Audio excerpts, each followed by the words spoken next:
Yo, you ready for some shocking news that could change up the Chargers' offense?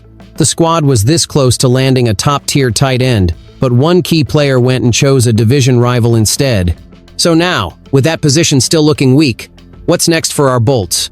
Stick around as we break down what's coming up, and trust me, you don't want to miss what's about to go down. And hey, don't forget to hit that subscribe button, you're going to want to stay updated. The Los Angeles Chargers are in a bit of a tough spot right now, folks. After making a serious push to sign tight end Evan Engram, they ended up watching him join the Denver Broncos, a division rival no less. That's a gut punch, right? And to add salt to the wound, they also lost reserve tight end Stone Smart to the New York Jets.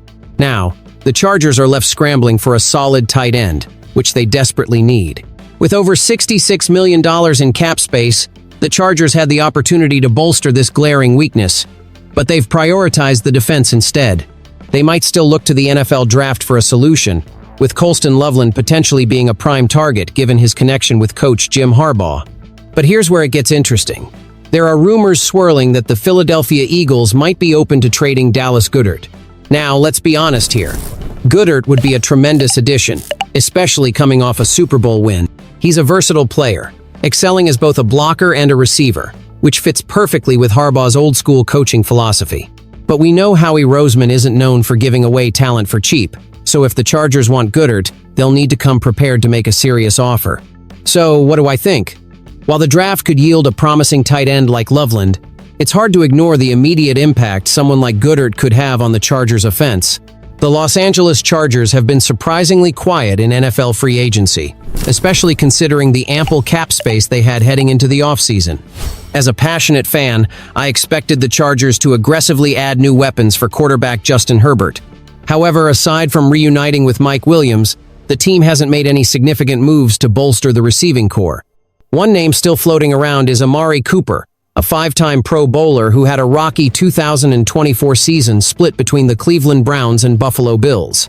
He recorded just 44 catches for 547 yards and 4 touchdowns, marking the least productive year of his career. Is Cooper really done? It's hard to believe that a player 2 seasons removed from a 72-catch, 1,250-yard season could fall off so dramatically. I think it might be worth it for the Chargers to take a chance on Cooper with a 1-year deal. Sure, he's a reclamation project, but we know what he's capable of when he's at his best. However, the Chargers might be leaning towards harnessing the depth of this upcoming wide receiver draft class instead. Adding both Williams and Cooper could be too many risk-reward scenarios for the Bolts, and that's a tough pill to swallow. What do you think? Is this the right strategy for the Chargers? We want to see Herbert thrive, but we also need to consider the long-term vision for the team. The Los Angeles Chargers have some big decisions to make, and as a passionate fan, I can't help but feel the weight of those choices.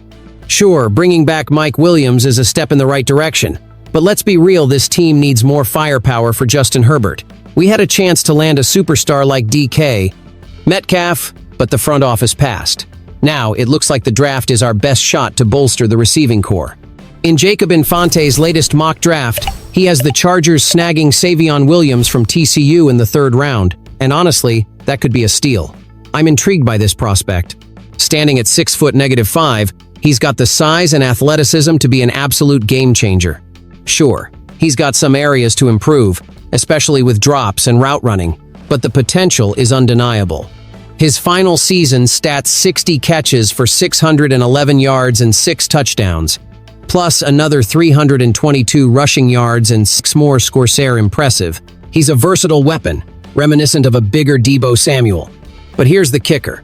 Will he be ready to make the leap to the NFL?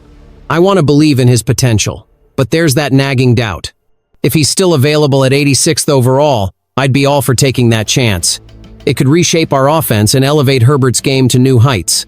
And you? What do you think? I want to hear your opinions down below. Do you believe this is the right path for our Chargers? Let's spark that discussion. Don't forget to like, share, and subscribe to the channel to stay updated. Activate the notification bell to get all the latest updates. Bolts up!